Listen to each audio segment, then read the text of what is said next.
மாறன் ஒரு குற்றவாளியை தேடிக்கொண்டிருந்தான். ஆனால் அவன் தேடிய குற்றவாளி அவனுக்கு மிகவும் நெருக்கமான உறவனாக இருந்தால்.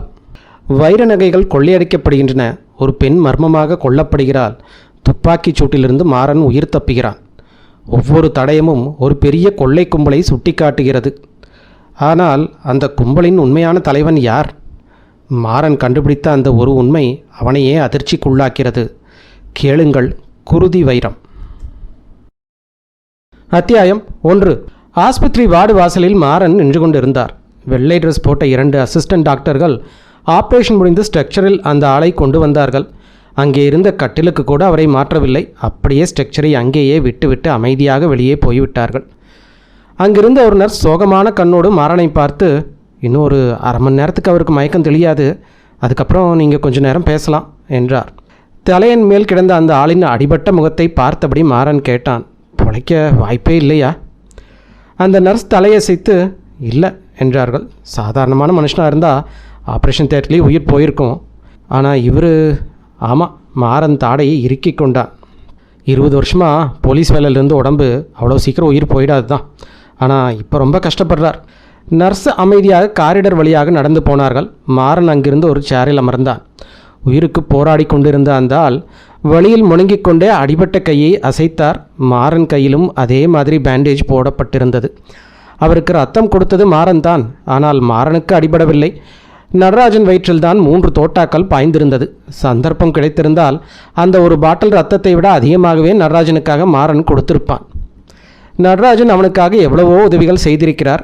மாறன் புதிதாக போலீஸ் வயலில் சேர்ந்த பொழுது காசி கூட்டத்து ஆட்கள் அவனை ஒரு சந்துக்குள் மடக்கி வைத்து சுட பார்த்தார்கள்.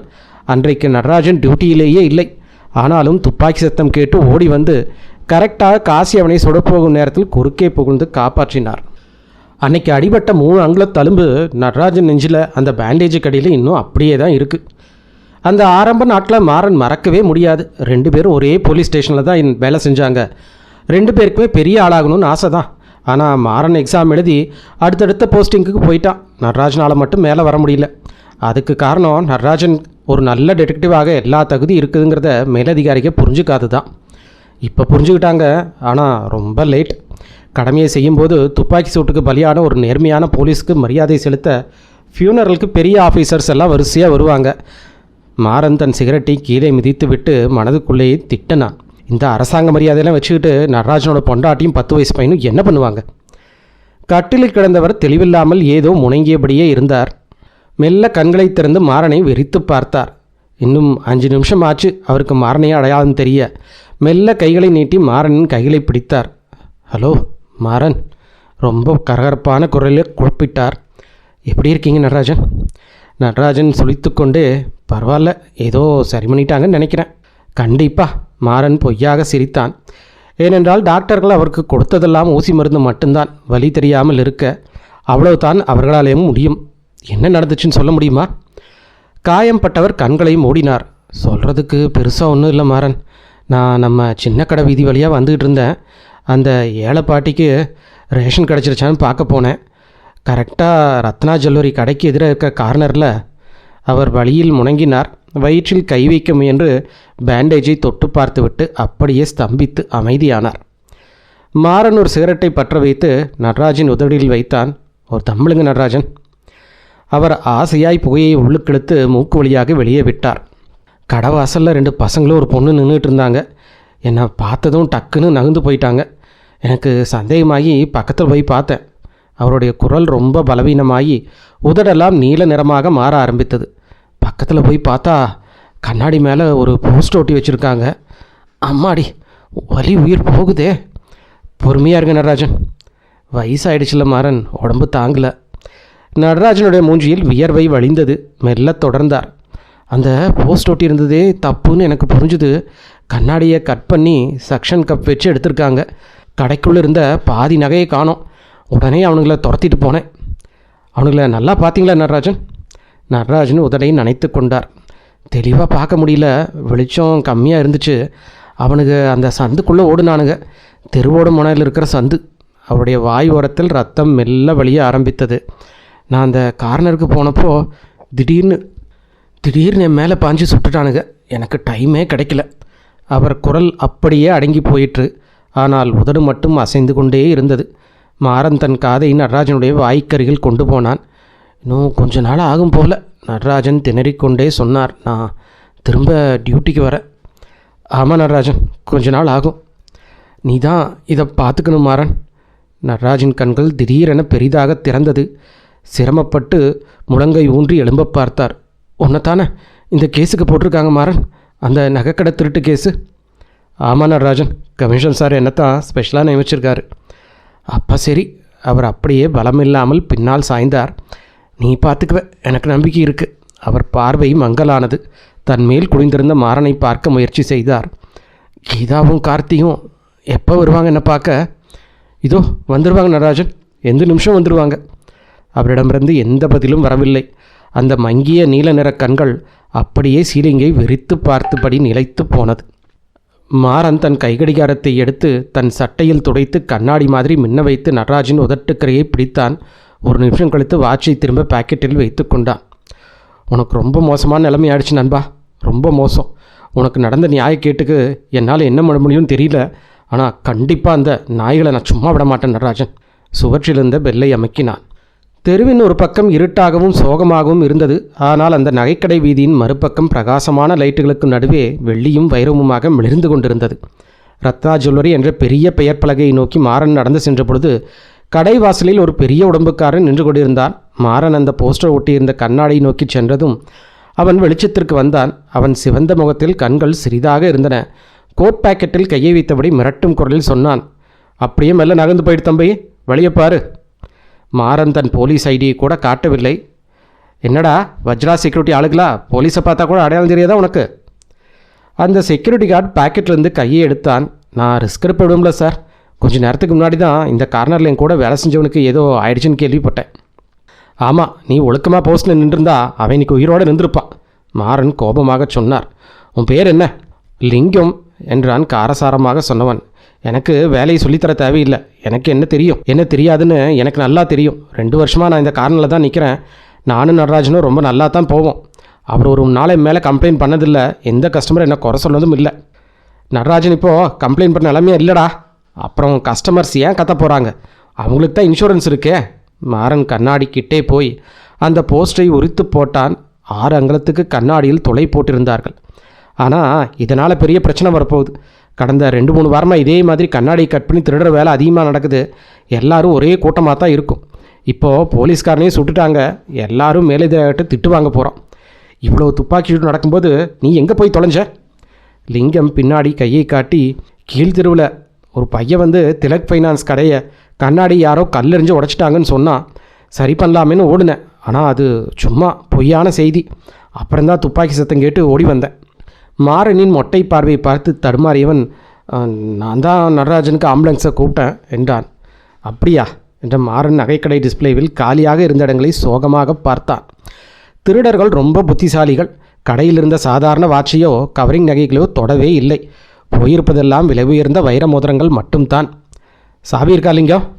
செக்யூரிட்டி தன் இடுப்பில் சங்கிலியால் கட்டப்பட்டிருந்த சாவி கொத்தை காட்டினான். எனக்கு அனுமதி இல்லை. அனுமதியாவது ஒன்றாவது, கதவை தர. மாறன் கர்ஜித்தான். லிங்கம் பூட்டை திறந்தான். மாறன் உள்ளே சென்று சுவரில் இருந்த அலாரம் பாக்ஸை தொட்டான். அதை தொடப்படவில்லை. அப்புறம் ஃபோனை எடுத்து ஹெட் குவார்ட்டர்ஸுக்கு கூப்பிட்டான். ஹலோ, கணேசா இருக்காரா? கணேசா, நான் ரத்னாஜோலேருந்து பேசுகிறேன். உடனே ஒரு அலர்ட் மெசேஜ் போடு. எல்லா ரோந்து வண்டிக்கும் நகரத்தில் இருக்கிற எல்லா அடகு கடைக்கும் மெசேஜ் போகணும். 50,000க்கு மேலே பெருமானம் இருக்கிற ஒற்றைக்கல் வைர மோதிரத்தையோ இல்லை தனியாக கழட்டி வச்ச வைரக்கல்லையோ யாராவது அடகு வைக்க வந்தால் உடனே நமக்கு தகவல் சொல்லணும். மோதிரத்தில் இருக்க கல்லை மட்டும் தனியாக கழட்டி எடுத்துகிட்டு வர வாய்ப்பு இருக்குது. எனக்கு தெரியும் இதில் ஆளுகளை பிடிக்கிறது கஷ்டம்தான், ஆனாலும் நம்ம செஞ்சு தானே ஆகணும். ஃபோனை வைத்தான். லிங்கம் சந்தேகத்துடன் தலையசைத்தான். அடகு கடையை வச்சு மட்டும் நீங்கள் அவங்கள பிடிக்க முடியாது சார். இது வெளியூர் கேங் வேலை. எப்படி சொல்கிற? நான் உங்களை காரை பார்த்தேன். எங்கே? 2 தெரு தள்ளி, பச்சை colour car, Pondicherry registration number. Maran திட்டி விட்டு திரும்பவும் ஃபோனை எடுத்தான். டேய் முட்டாள், நான் ஹெட் குவார்ட்டர்ஸ் கூட பேசிகிட்டு இருக்கும்போது இதை சொல்ல வேண்டியது தானே? அது அவனுக்காக தான் உனக்கு எப்படி தெரியும்? எனக்கு முழுசாக தெரியாது சார். ஆனால் நான் கீழே போகும்போது அந்த கார் அங்கே நின்றுட்டு இருந்துச்சு. வந்து பார்த்தா காணோம். அப்புறம் அந்த பக்கத்தில் பொறி விற்கிற பாட்டி 2 பசங்களும் ஒரு பொண்ணு வேகமாக ஓடி வந்து அந்த காரில் ஏறி பறந்துட்டாங்கன்னு சொன்னாங்க. ஹலோ கணேசன், அந்த அலர்ட்டில் இன்னொன்று சேர்த்துக்கோ. பச்சை கலர் காரு, என்ன மேக்குன்னு தெரியல, ஏதோ ஒரு பச்சை காரு. பாண்டிச்சேரி நம்பர் பிளேட்டு, 2 ஆம்பளைங்க ஒரு பொண்ணு. இல்லை, இந்த செக்யூரிட்டி லூஸு கார் நம்பரை குறித்து வைக்கல. வெய்யே. மாறன் அந்த செக்யூரிட்டியின் டையை பிடித்து தன் பக்கமாக இழுத்தான். கடை முடிஞ்ச பிறகு இந்த ஏரியாவில் நிற்கிற சந்தேகப்படக்கூடிய கார் நம்பரை குறித்து வைக்கணும்னு எத்தனை தடவை சொல்கிறது? விடுங்க சார், தொண்டை அடைக்குது. லிங்கம் முணங்கினான். அந்த கார் எப்போ வந்ததுன்னே எனக்கு தெரியாது. நிறைய பேர் பிஸ்னஸ் விஷயமாக வந்துட்டு கார் நிப்பாட்டிட்டு சாப்பிட போவாங்க.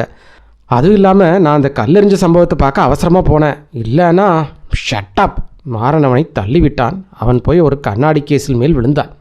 நீ ஒழுக்கமாக டியூட்டி பார்க்குறதில்ல, வரப்போகிற காரை கவனிக்கிறதில்ல, உன் செக்யூரிட்டி லைசன்ஸ் ரத்து பண்ணணும். கடை முதலாளிக்கு விஷயம் சொன்னையா?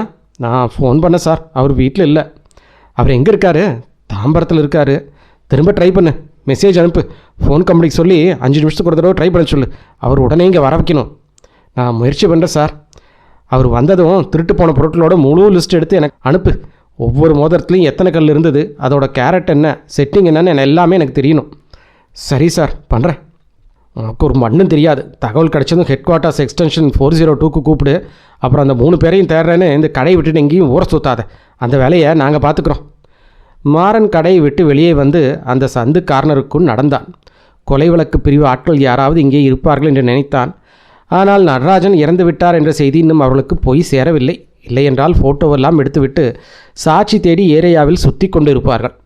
நகைக்கடைகளின் பிரகாசமான வெளிச்சத்திற்கும் அந்த சந்தின் கும்மிருட்டுக்கும் இடையே வித்தியாசம் மாறனின் கண்களை கூச வைத்தது. அவன் காலடியில் ஏதோ பிசுபிசுப்பாக இருக்கவே வழுக்கியது. டார்ச் லைட் அடித்து பார்த்தவனுக்கு அருவருப்பில் மூக்கு சுளித்தது. நடராஜன் சுடப்பட்டு விழுந்த இடம்தான் அது. டார்ச் வெளிச்சத்தையில் தரைக்கற்கள் மேலும் சுற்றி அடித்தான். நடராஜனின் ரத்தத்தை தவிர அங்கே 2 சின்ன வெள்ளை காடுகள் மட்டுமே கிடந்தன. மோதிரங்களை மாட்டி வைக்கும் காடுகள். அதில் சுத்தமான வைரம் 22 கேரட் லேட்டஸ்ட் டிசைன் என்று எழுதப்பட்டிருந்தது. துப்பாக்கி தோட்டாக்கள் பட்டு சுவரில் இருந்த சிமெண்ட் காரை கொஞ்சம் பெயர்ந்திருந்தது. அதை தவிர அங்கு வேறு எதுவும் இல்லை. அடுத்த அத்தியாயம் கேட்பதற்கு முன்பு, நண்பர்களே, இந்த மாதிரி ஒரு 1 மணி நேர தமிழ் ஆடியோ புக் வீடியோவை உருவாக்க எனக்கு குறைந்தது 4 நாட்கள் ஆகும். கதையை தேர்வு செய்து வாசிப்பது, ஒலியை சுத்தம் செய்வது, தேவையான எல்லா படங்களையும் உருவாக்கி அனிமேஷனாக மாற்றுவது, முழு video editing, thumbnail, title, description, tags இவை அனைத்தையும் நான் ஒரே ஒரு நபராக செய்து வருகிறேன். இந்த உழைப்பை நீங்கள் மதித்து எனக்கு தொடர்ந்து ஆதரவு தர விரும்பினால் தயவு செய்து இந்த சேனலை சப்ஸ்கிரைப் பண்ணுங்கள், வீடியோவுக்கு லைக் போடுங்க, உங்கள் பாசிட்டிவ் கருத்துக்களை கமெண்ட்ஸில் சொல்லுங்கள் மற்றும் உங்கள் நண்பர்களோட ஷேர் பண்ணுங்கள். உங்கள் ஒவ்வொரு ஆதரவும் எனக்கு மிகப்பெரிய ஊக்கமாக இருக்கும். மிக்க நன்றி. வாருங்கள் அடுத்த அத்தியாயத்தை தொடருவோம். அத்தியாயம் 2. மாறன் அந்த சந்தை கடந்து உட்லாண்ட்ஸ் தியேட்டர் வழியாக போலீஸ் கமிஷனர் ஆஃபீஸ் இருக்கிற பெரிய வெள்ளை கட்டிடத்துக்கு வேகமாக நடந்தான். டெட்டால் வாசம் அடிக்கின்ற சுத்தமாக துடைத்து வைத்திருந்த காரிடர் வழியாக போய் கதவில் குற்றப்பிரிவு, திருட்டு பொருட்கள் மீட்பு பிரிவு என்று எழுதியிருந்த ரூமுக்குள் நுழைந்தான். அந்த அறைவாசலில் ஒரு பெரிய மேஜை, அதற்கு பின்னாடி 4-5 சின்ன மர மேஜைகள் போடப்பட்டிருந்தது. அங்கே ஒருவன் தான் இருந்தான். மெலித உடம்பு, கூர்மையான மூக்கு, கருகென்று வென்று தலைமுடி, எப்போது பார்த்தாலும் ஆச்சரியமாக பார்க்கின்ற மாதிரி தூக்கிய புருவம். சுழல் நாற்காலில் உட்கார்ந்து மேஜை இழுப்பறையில் மேலே காலை வைத்து கொண்டு ஃபோனில் பேசி கொண்டிருந்தான். அவன்தான் எட்வர்ட், மாறனுடைய பார்ட்னர். ஆமாம், அதான் சொன்னனே, உடனே ஃபோன் பண்ணி ரிப்போர்ட் பண்ணு. அதுக்காக இன்றைக்கி உங்கள் அடகு கடையில் வச்ச பொருளோட லிஸ்ட் அனுப்பாமல் இருக்கக்கூடாது. நாளைக்கு காலையில் அந்த பழுப்பு கலர் கார் கவரில் அந்த கார்லாம் எனக்கு வரலன்னு வையே, நீ கடையை மூடிட்டான்னு நினைப்பேன். இல்லை, எங்களை ஏமாற்ற பார்க்குறேன்னு நினைப்பேன். ஆண்டனி, அந்த ஒற்றைக்கல் வைரமோகத்தை பற்றி சொன்னது ரொம்ப முக்கியம். அது சூடான கங்கு மாதிரி, தொட்ட ஆபத்து தான். மாறன் தன் மேஜையில் போய் அமர்ந்து இன்றைக்கு தொலைந்து போன திருட்டு போன பொருட்களின் லிஸ்ட்டை சோகமாக புரட்டி பார்த்தான். பாண்டி பஜார் பக்கத்தில் திருடு போன பர்ஸ் லிஸ்ட் இருந்தது. அதை கண்டுபிடிக்க ஒரே வழி எதிர்ப்பக்கத்தில் இருக்கின்ற பாக்கெட் அடிப்பு தடுப்பு பிரிவு ஆட்களை கேட்பது தான். மயிலாப்பூர் பக்கத்தில் நாய்களை காணோம் என்று நிறைய கம்ப்ளைண்ட் வந்திருந்தது. அது கண்டிப்பாக அந்த பழைய நாய் திருட்டு கும்பல் வேலையாகத்தான் இருக்கும். அப்புறம் வழக்கம் போல கைப்பை, கடிகாரம், பிரீஃப் கேஸ் தொலைந்தது எல்லாம் ஆட்களுடைய மறதியினால் நடந்தது. இது எதிலையும் மாறனுக்கு ஆர்வமில்லை. அதை மற்ற போலீஸ்காரர்கள் பார்த்து கொள்வார்கள். போலீஸ் டிபார்ட்மெண்ட்டில் வெளியே சொல்லாத ஒரு கட்டுப்பாடு உண்டு. தன் நண்பனை சுட்டு கொன்ற கும்பலை பிடிக்கின்ற வரைக்கும் மாறன் வேறு எந்த வேலையும் பார்க்க மாட்டான். அதை யாராலும் தடுக்கவும் முடியாது. அவனுக்கு அதிர்ஷ்டம் இருந்தால் தவிர அந்த கொலையாளிகளை கண்டுபிடிப்பது ரொம்ப கஷ்டம் என்று அவனுக்கு தெரியும். ஏனென்றால் கடந்த 3 வாரமாக சென்னை முழுக்க நகைக்கடை கண்ணாடியை கட் பண்ணி திருடும் அதே கும்பல் தான் இதையும் பண்ணியிருக்க வேண்டும். மாறன் ஃபோனை வைத்துவிட்டு எட்வர்ட் கூப்பிட்டான். கடந்த 12 வருஷத்தில் இந்த மாதிரி கண்ணாடி உடைச்சி திருடின கும்பலோட ஃபைலை குற்றப்பதிவேட்டு பிரிவிலேருந்து எடுத்துட்டேன். மொத்தம் 60 பேர். ஆனால் அதில் பாதி பேர் இப்போ வேலூர் ஜெயிலில் கம்பி எண்ணிட்டு இருக்காங்க. எனக்கு காட்டு எட்வர்ட். மாறன் அந்த ஃபோட்டோ கார்டுகளை வாங்கி பார்த்தான். மற்ற திருட்டு நடக்கும்போது பார்த்தவங்க சாட்சி சொன்ன ஆட்களோட அடையாளம் இது எது கூடயாவது ஒத்துப்போகுதா எட்வர்ட்? எனக்கு அப்படி தான் தோணுது. ஆனால் நம்ம வழக்கமான முறைப்படி செக் பண்ணி தானே ஆகணும். அதை கொலைப்பிரிவு வழக்கு பிரிவு ஆளுங்க பார்க்கட்டும் எட்வர்ட். அவங்கக்கிட்ட அதிக ஆளுங்க இருக்காங்க. எனக்கு என்னவோ இது வேஸ்ட்டுன்னு தோணுது. இது ஏதோ புதுசாக ஃபார்ம் ஆன கேங்கு. அவனுங்க வேலை செய்கிற விதத்தை பார்த்தா எட்வர்ட் பக்கத்து மாநில போலீஸ் அனுப்பின ஒரு எச்சரிக்கை நோட்டீஸை மாறன் மேஜை மேலே வைத்தான். எனக்கு என்னவோ பழைய கைதேர்ந்த ஆளுங்க மாதிரி தான் தோணுது. இது வரைக்கும் 7 இடத்துல கைவரிசை காட்டியிருக்காங்க. ஒருத்தனையும் பிடிக்க முடியல. சரியான அடையாளம் கூட யாருக்கும் தெரியல. அனுபவம் இல்லாமல் இது முடியாது. ஆமாண்டா, நீ சொல்கிறது சரிதான். மாறன் அந்த நோட்டீஸை பார்த்தான். அது கொஞ்சம் பழைய நோட்டீஸ். கோவை போலீஸ் வெளியிட்டிருந்தது. செல்வராஜ் என்பவனை தேடி வந்தார்கள். அவன் கண்ணாடி அறுத்து திருடுவதில் கெட்டிக்காரன்.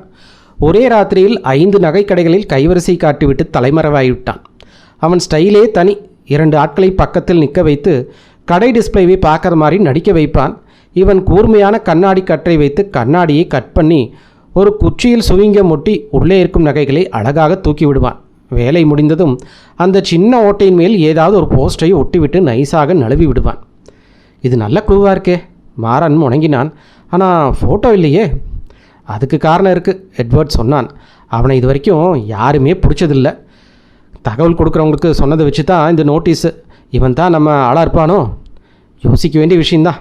ஆனால் நம்மகிட்ட இருக்கிற அடையாளம் 5 அடி 6 அங்குலம், 70 கிலோ எடை, பழுப்பு நிற முடி, பழுப்பு நிற கண்கள். இந்த அடையாளத்தில் டி நகரில் நடந்தால் அரை மணி நேரத்தில் ஒரு 4-5 பேர்த்த பார்க்கலாம். ஒன்று பண்ணு எட்வர்ட், கோவை போலீஸ்க்கு வயர்லெஸ் மெசேஜ் அனுப்பு. இந்த ஆளை பற்றி ஏதாவது புது தகவல் இருக்கான்னு கேளு. சரிடா. அப்படியே நம்ம கூட தொடர்பில் இருக்கிற பக்கத்து மாநில போலீஸ்க்கு தகவல் அனுப்பு. இந்த அடையாளத்தை சொல்லி எச்சரிக்கை பண்ணு. பாண்டிச்சேரி பச்சை நிற கார் பற்றியும் நோட்டீஸில் போடு. அப்புறம் கழட்டி வச்ச வைரம் இல்லைன்னா செட்டிங் இல்லாத நகைகளை யாராவது விற்கவோ அடகு வைக்கவோ வந்தால் உடனே பிடிக்க சொல்லு. வேறு ஏதாச்சும் மாறன்? ஆமாம், நடராஜன் கடந்த 4-5 வருஷம் பிடிச்ச குற்றவாளிகளோட லிஸ்ட் எடு.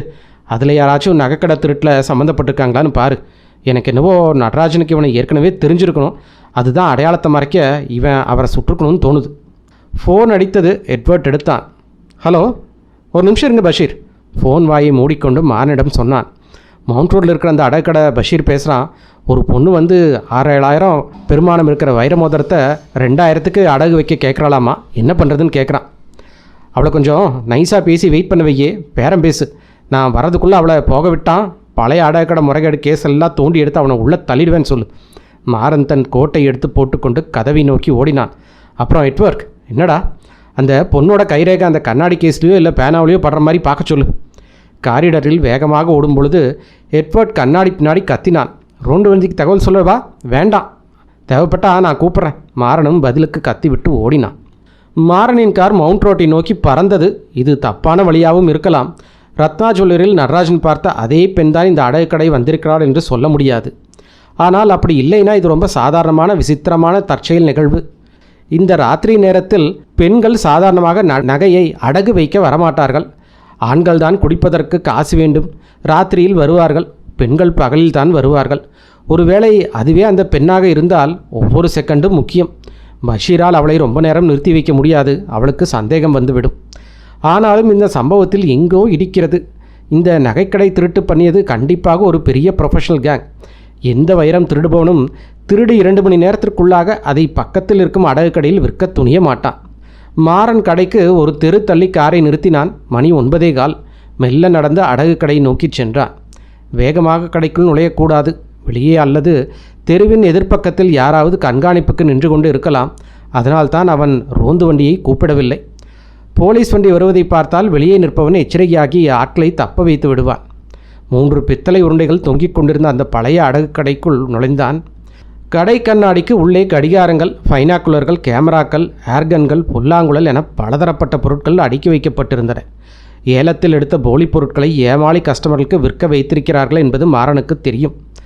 அந்த பெண் உள்ளேதான் இருந்தாள். கவுண்டரின் முனையில் நின்றிருந்த பஷீர் வயதான அப்பாவிடம் தீவிரமாக பேசிக்கொண்டிருந்தாள். டை அடித்த பொன்னிற முடி, கொஞ்சம் ஒல்லியான முகம், அதிகப்படியான லிப்ஸ்டிக் மற்றும் பவுடர். ஒரு மெல்லிய நீல நிற புடவைக்கு மேலே சிறிய கோட் அணிந்திருந்தாள். மாறனின் கணிப்புப்படி அவள் ஏதோ ஒரு பெரிய பயத்தில் இருந்தாள். கொஞ்சம் சீக்கிரமாக பண்ணுறீங்களா? என்று கவுண்டருக்கு பின்னாடி இருந்த அந்த 2 பேரிடம் பதற்றமாக கேட்டாள். நான் ட்ரெயினை பிடிக்கணும். பெரியவர் பஷீர் தன் மூக்கு கண்ணாடியை கழற்றி தாடியை தடவிட்டபடி சாதுவாக பார்த்தார். அம்மா, இவ்வளோ பெரிய தொகை கொடுக்கும்போது படிவங்களை ஒழுக்கமாக பூர்த்தி செய்யணுமா? என்னோடய கடையோட லைசன்ஸ் பிரச்சனை ஆகிடும்ல. புரியுது, ஆனால் நீங்கள் கேட்ட எல்லா விவரங்களையும் நான் சொல்லிட்டேனே. உங்கள் பேரை எப்படி எழுதுவீங்க? செல்வி சாந்தி. இந்தாங்க பேனா. பஷீர் மரியாதையாக பேனா கொடுத்தார். நீங்களே உங்கள் முழு பேர், அட்ரஸ், ஃபோன் நம்பரை எழுதுங்க. அந்த பெண்ணும் அவசர அவசரமாக எழுதத் தொடங்கினாள். மாறன் தனக்கும் அதற்கும் சம்பந்தமே இல்லாத மாதிரி கவுண்டரில் சாய்ந்து நின்று தன் கைகடிகாரத்தை பார்த்து சலித்து கொண்டான். இளம் வயது பஷீர் மாறன் அருகே வந்தான். என்ன வேணும் சார்? மாறன் கைக்கடியில் ஒரு சிறிய வெள்ளை காயத்தை சொருகினான். இந்த வாட்சை அடகு வச்சு ஒரு 300-400 ரூபாய் வேணும். இது குறைஞ்சது 2000 ரூபா ஆகும். அந்த கடிதத்தில் எழுதியிருந்ததை மாறன் படித்தான். கற்கள் ஒரு வைரம், எடை 1.5 கேரட், செட்டிங் 22 கேரட் தங்கம், செதுக்கப்பட்ட எழுத்துக்கள் எதுவும் இல்லை, தயாரிப்பாளர் பெயர் எதுவும் இல்லை. மாறன் அதை ரசீதை நைஸாக பாக்கெட்டில் திணித்து கொண்டு மீண்டும் சத்தமாக, எனக்கு காசு அவசரமாக வேணும்பா என்றான். பிறகு மெலிந்த குரலில், கூட யாரும் வரலையா பஷீர்? பஷீர் வாட்சை பரிசோதித்து போல நடித்து கொண்டே முணுமுணுத்தான். தனியாக தான் வந்திருக்காங்க சார். வேணும்னா 1000 ரூபாய்க்கு விற்றுக்கலாம். ஒருத்தர் 1000 ரூபாய் தரேன்னு சொன்னான். பஷீர் அலட்சியமாக தோலை குலுக்கினான். அவங்ககிட்டே கொண்டே கொடுக்க வேண்டியதானே என்றான் சத்தமாக. சரி சரி, ஒரு 500 ரூபாயாவது கொடுப்பா என்ற மாறன் மீண்டும் மெதுவாக கேட்டான். இவ்வளோ இதுக்கு முன்னாடி பார்த்துருக்கியா? யோ, இந்த வாட்சுக்கு அவ்வளோலாம் கொடுக்க முடியாது. இதுக்கு மேலே பேசினா வியாபாரம் முடியாது என்று சத்தமாக சொல்லிவிட்டு மீண்டும் ரகசியமாக, இல்லை சார், இவ்வளோ இது வரைக்கும் பார்த்ததே இல்லை என்றான். இது ஏன் வாட்சு தான்யா, உள்ள என் பேர் இனிஷியலாக இருக்கும். இவன் என்ன கதை விடுறா? நாடக கம்பெனியில் வேலை செஞ்சுதான். இப்போது வேலை இல்லையாம்மா. 2 வருஷமாக இந்த மோதிராவகிட்ட இருக்காமா. யாரோ பரிசாக கொடுத்தாங்களாமா. பஷீர் வாட்சை கவுண்டரில் வைத்தான். 300 ரூபாய்க்கு மேலே ஒரு பைசா தர முடியாது. இஷ்டம் இருந்தால் வைய, இல்லைன்னா கிளம்பு. சரி சரி, ஒரு 400ஆவது கொடு. இவ சொல்கிறது உண்மையா பஷீர்? சரி தரேன். மோதிரத்தை பூத கண்ணாடி வச்சு பார்த்தேன் சார். இவ பொய் சொல்கிறா. மோதிரத்தை இது வரைக்கும் யாருமே போட்டுவிட்ட மாதிரியே தெரியல.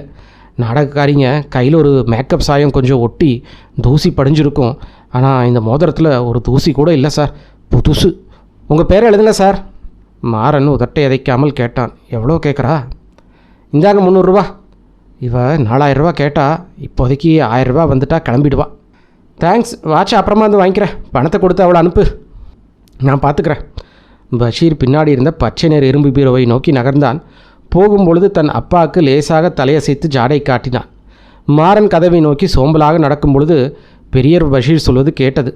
அம்மா, நான் ரிஸ்க் எடுக்கிறேன். உண்மையிலேயே உனக்கு பணத்தை கொடுக்கக்கூடாது. ஆனால் கோயம்புத்தூர் போகணுன்னு சொல்கிற. கண்டிப்பாக மோதிர திருப்பேன்னு வாக்கு தர்றேன். அதனால் கொடுக்குறேன். மாறன் கடைக்கு வெளிப்புறத்தில் அடுக்கி வைக்கப்பட்டிருந்த பொருட்கள் வழியாக பின்னாடி திரும்பி பார்த்தான். அந்த பெண் தலை பின்னால் சாய்த்து ஏதோ ஒரு பெரிய பாரம் குறைந்தது போல பெருமூச்சு விட்டால். நடராஜனை பார்த்த பெண்ணும் இவளாகத்தான் இருக்க வேண்டும்.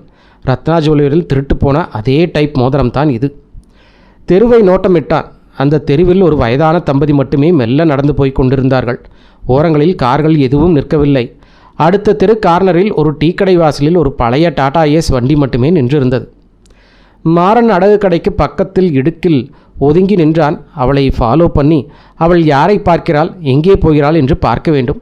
ஒருவேளை அந்த கேங்கிற்கு உடனடியாக பணம் தேவைப்பட்டு ஊரை விட்டு ஓட அவசரப்படலாம். அப்படி இருந்தால் அவள் வந்தால் கதவை திறந்து கொண்டு கிட்டத்தட்ட ஓடி வந்தவள் தெருவின் இரு பக்கமும் எச்சரிக்கையாக பார்த்துவிட்டு வேகமாக கீழ் நோக்கி நடந்தாள்.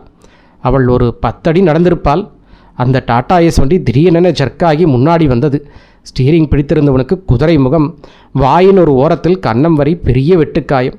டிரைவர் கையில் ஒரு துப்பாக்கி மின்னியதை மாறன் பார்த்தான். மாறனுக்கு அதுவே பெரிய எச்சரிக்கை. ஏ பொண்ணே, மாறன் கத்தினான், அந்த வண்டியை பாரு. அவளும் அதே நேரத்தில் அதை பார்த்துவிட்டு அலறி அடுத்து அடகு கடை வாசலை நோக்கி திரும்பி ஓடினாள். அந்த டாடா ஏஸ் வண்டி வேகம் எடுத்தது. வண்டியின் பக்கவாட்டு பலகையில் இருந்த துளையிலிருந்து துப்பாக்கி சூட்டு வெடித்தது. மாறன் தன் காலை நீட்டி அந்த பெண்ணை கீழே தள்ளினான். அவள் தலையில் போய் விழுந்தாள். தோட்டாக்கள் மாறனின் தலைக்கு மேலே இருந்த கண்ணாடியை நொறுக்கின. அந்த வெறிச்சோடிய தெருவில் துப்பாக்கி சத்தம் பயங்கரமாக எதிரொலித்தது. மாறனின் போலீஸ் துப்பாக்கியும் பதிலுக்கு வெடித்தது. ஏதோ ஒன்று மாறனின் கன்னத்தை சுடப்பட்டது. அவன் ஒரு முழங்காலை கீழே ஊன்றி அந்த சாம்பல் நிற வண்டியை கடந்து போகும்போது சரியாக குறிவைத்தான். அடகு கடை கதவும் கண்ணாடியும் நொறுங்கி விழுந்தன. மாறனின் காலடியில் கிடந்த அந்த பெண்ணும் ஒரே ஒரு முறை அலறினாள். அப்புறம் அமைதியானாள். மாறன் டிரைவரை நோக்கி சுட்டான். முன்னாடி கண்ணாடி நொறுங்கியது. இன்னொரு தோட்டாவை டிரைவர் சீட்டுக்கு வெளியே சுட்டான். வண்டி அவர்களை தாண்டி ஓடியது. மாறன் துப்பாக்கியில் புது தோட்டாக்களை நிரப்பிக்கொண்டே வண்டியின் பின் டயரை நோக்கி சுட்டான். டயர் வெடிக்கும் சத்தம் கேட்டது. வண்டி கட்டுப்பாட்டை இழந்து கார்னரில் திரும்பியது. போலீஸ் விசில் சத்தம் கேட்டது. பின்னாடி பூட்ஸ் கால்களின் சத்தம் பலமாக கேட்டது. மாறன் எழுந்து நின்று தன் இடது கையை உயர்த்தி போலீஸை காட்டினான். பின்னாடி வந்த கடுமையான குரல் கேட்டது. எந்த பக்கம் போகிறாங்க? அந்த கார்னரில்.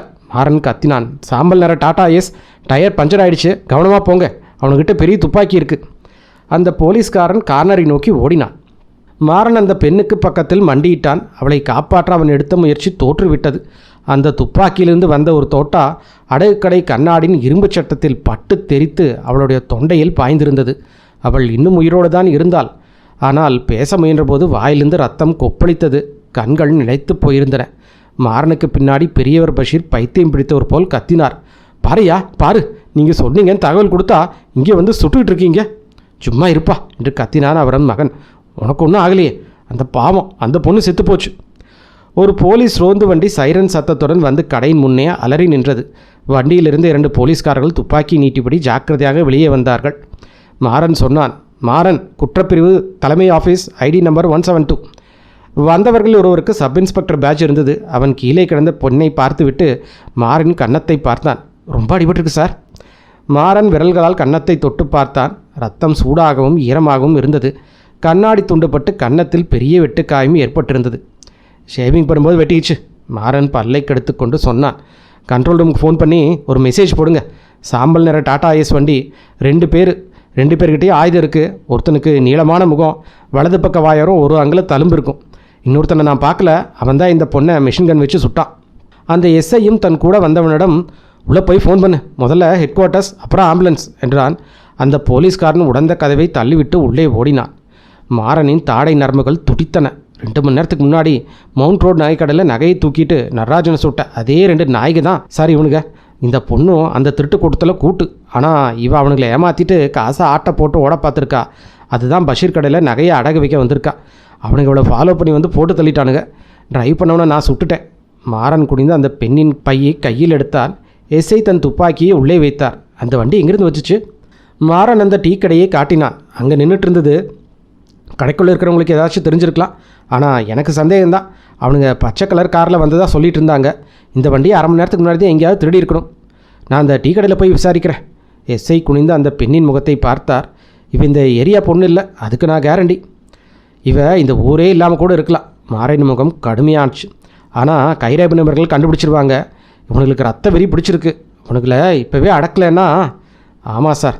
எஸ்ஐ தன் டைரியை எடுத்தார். அவனுங்க பக்கத்தில் எங்கேயாச்சும் மறைஞ்சிருக்கலாம். இந்த ஏரியா முழுசாக தேட சொல்கிறேன், கவலைப்படாதீங்க.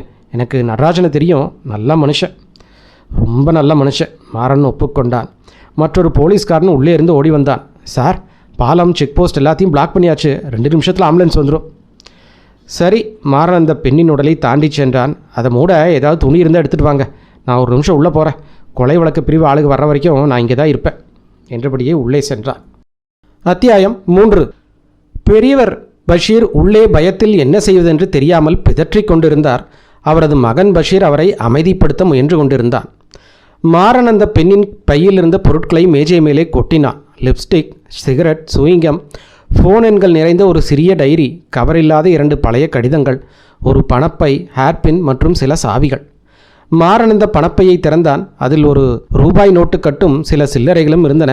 அந்த பணத்தை மேஜை மேலே எறிந்தான். அந்த அடகு ரசீதை கிழிச்சு போடு பஷீர், இந்தா உன் பணம், அந்த மோதிரத்தை கொடு. இளம் வயது பஷீர் அந்த பணத்தை ஏதோ தேல் போல நினைத்து பயந்து நடுங்கி வாங்கி ஒரு பீரோ நோக்கி சென்றான். மாறன் மேஜையிலிருந்த பொருட்களை ஒன்றொன்றாக எடுத்து மீண்டும் பைக்குள் போட்டான். அந்த கடிதங்கள் அன்புள்ள மகளுக்கு என்று தொடங்கப்பட்டு அம்மா என்று கையெழுத்திடப்பட்டிருந்தன. அதில் அவள் யார், எங்கே வசிக்கிறாள் என்று எந்த விவரமும் இல்லை. மகள் நன்றாக சந்தோஷமாக வேலை செய்வதில் தாய் மகிழ்ச்சியாக இருப்பதாக மட்டுமே எழுதப்பட்டிருந்தது.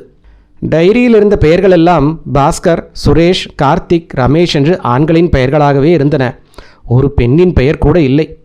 பெரும்பாலான ஃபோன் எண்கள் mount road, Parimunai office area எண்களாக இருந்தன. டைரியின் கடைசி பக்கத்தில் மாறன் இதுவரை கவனிக்காத ஒரு சிறிய நீல நிற கடிதம் சொருகப்பட்டிருந்தது. அது போஸ்ட் ஆஃபீஸில் மணி ஆர்டர் செய்வதற்கான ரசீது. 200 ரூபாய்க்கான அந்த மணி ஆர்டர் எஃப்ஓ மாறன் என்பவருக்கு எல் சாந்தி என்பவரால் ஏப்ரல் 22ஆம் தேதி அனுப்பப்பட்டிருந்தது. கூடவே ரசீது எண்ணும் இருந்தது.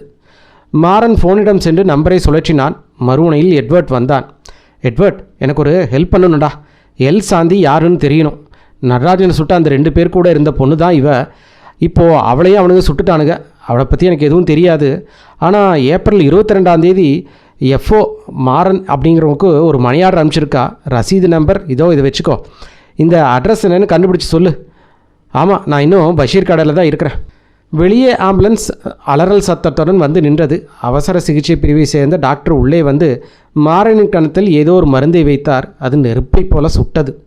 நீங்கள் ஆஸ்பத்திரிக்கு வந்து இது ஒழுக்கமாக தையல் போட்டுக்கணும் சார். அப்புறமா வரேன் டாக்டர், இப்போ எனக்கு அவசர வேலை இருக்குது. சும்மா தையலை மட்டும் போட்டு விடுங்க. டாக்டர் ஊசியை எடுத்தார். மாறனின் கன்னத்தில் தையல் போடப்படும் போதே பஷீர் மோதிரத்தை கொண்டு வந்து கொடுத்தான். கண்ணாடி உடைஞ்சதோ கடை சேதமானதோ கூட பரவாயில்ல மாறன் சார். ஆனால் இனிமேல் எந்த கஸ்டமரும் எங்கள் கடை பக்கம் வர மாட்டாங்க. இந்த மாதிரி ஒரு சம்பவம் நடந்தால் எங்கள் வியாபாரமே பாழாகிடும்.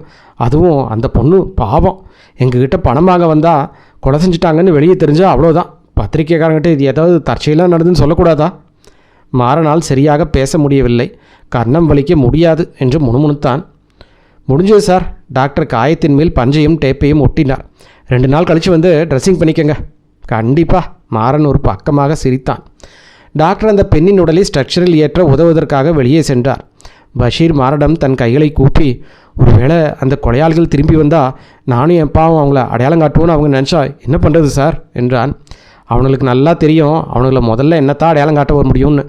அதனால் அவனுக்கு முதல்ல என்னத்தான் தேடி வருவானுங்க. நான் உயிரோடு இருக்கிற வரைக்கும் நீ பயப்பட தேவையில்லை. இதோ ஃபோன் அடிக்குது பாரு, ஒரு வேளை எட்வர்டாக இருக்கும். அவனே தான். மாறன், ஒயர்லெஸில் விஷயம் என்னன்னு கேட்டையா? ரொம்ப அடிபட்டிருக்கா? சின்ன காயந்தா எட்வர்ட். அந்த அட்ரஸ் கிடச்சிதா? ஆமாண்டா, ஆனால் அது சரியான அட்ரஸான்னு தெரியல. எல் சாந்தி, நுங்கம்பாக்கம் ஸ்டெர்லிங் ரோட்டில் இருக்கிற 478வது நம்பர் கட்டடத்தில் இருக்கிறதா போஸ்ட் ஆஃபீஸ் இருக்குது. அங்கே என்ன இருக்குது எட்வர்ட்? ஒரு பெரிய லாட்ஜுன்னு சொல்கிறாங்க. எனக்கு தெரியல. எனக்கு கல்யாணம் ஆகிடுச்சு. ஆனால் நீ பேச்சுலர் தானே, உனக்கு தெரிஞ்சிருக்கணுமே. சும்மா இருடா எட்வர்ட். வேறு ஏதாவது தகவல் வந்துதா? அடகு கடையிலேருந்து இல்லை, ஆனால் அந்த டாடா ஏஸ் வண்டி பற்றி தகவல் வந்திருக்கு. என்னவாமா? அந்த வண்டியை ஜிஎன் செட்டி ரோட்டில் ஒரு தண்ணீர் குழாய் மேலே மோதிட்டு ஓடிட்டாங்க. டிரைவர் சீட்டில் ஒரே ரத்தக்கரை. நீ ஒருத்தனை சுட்டது கரெக்டு தான்டா. இருக்கட்டும், ஆனால் அது மட்டும் போதாது. அந்த வஜ்ரா செக்யூரிட்டிக்கார ஏதாவது சொன்னானா? ஆமாம், நகைக்கடை முதலாளி கடையை வந்து பார்த்தாரு. நான் அங்கே போகவா? வேண்டாம், நீ ஃபோன் பக்கத்துலேயே இரு. நான் சாந்தியோட இடத்த பார்த்துட்டு அப்புறமா நகைக்கடைக்கு போகிறேன். கொலை வழக்கு பிரிவு போலீஸார் 2 கருப்பு கார்களில் வந்து இறங்கினார்கள். கைரேகை கருவிகள் கேமராக்களுடன் மாடனிடம் சில நிமிடங்கள் விசாரித்தார்கள். பிரேத பரிசோதனை உதவியாளர் உடலை சுற்றி கோடு போட்டுக்கொண்டு மாறன் அங்கிருந்து கிளம்பினான். தன் காரில் ஏறி செம்மணி பூங்கா வழியாக வேகமாக சென்று நுங்கம்பாக்கம் ஸ்டெர்லிங் ரோட்டை அடைந்தான். 478ஆம் எண் கட்டடத்தின் தரைத்தளத்தில் பிரகாசமான லைட்டுகளுடன் ஒரு உணவகம் இயங்கிக் கொண்டிருந்தது. சிவப்பும் பச்சையுமான நைனால் போர்டில் ஈட்டிங் பிளேஸ், சுவையான உணவகம் என்று மின்னிக் கொண்டிருந்தது. பக்கவாட்டில் ஒரு சிறிய வழி இருக்கிறது. அங்கே கடிதங்களை போடும் பெட்டிகளும் அதில் பெயர்களும் இருந்தன. ஆனால் எதிலும் சாந்தி என்ற பெயர் இல்லை. மாறன் கம்பளம் விரித்த படிக்கட்டுகளில் மேலே ஏறி சென்றான். படிக்கட்டுகளின் முடிவில் ஒரு பெரிய பளிங்கு மேஜைக்கு பின்னால் கருப்பு நிற புடவையில் ஒரு குண்டான பெண்மணி உட்கார்ந்திருந்தாள். சதைக்கோளங்களுக்கு நடுவே அவளது கண்கள் தந்திரமாக மின்னின. கழுத்துக்கும் மார்புக்கும் வித்தியாசமே தெரியவில்லை. வைர மோதிரங்கள் மின்னித்தான். தன் தடிமனான விரல்களால் தலையை தடவிக்கொண்டே மாறனை பார்த்து விகாரமாக சிரித்தாள். பாப்பா தம்பி, எந்த பொண்ணை பார்க்கணும்?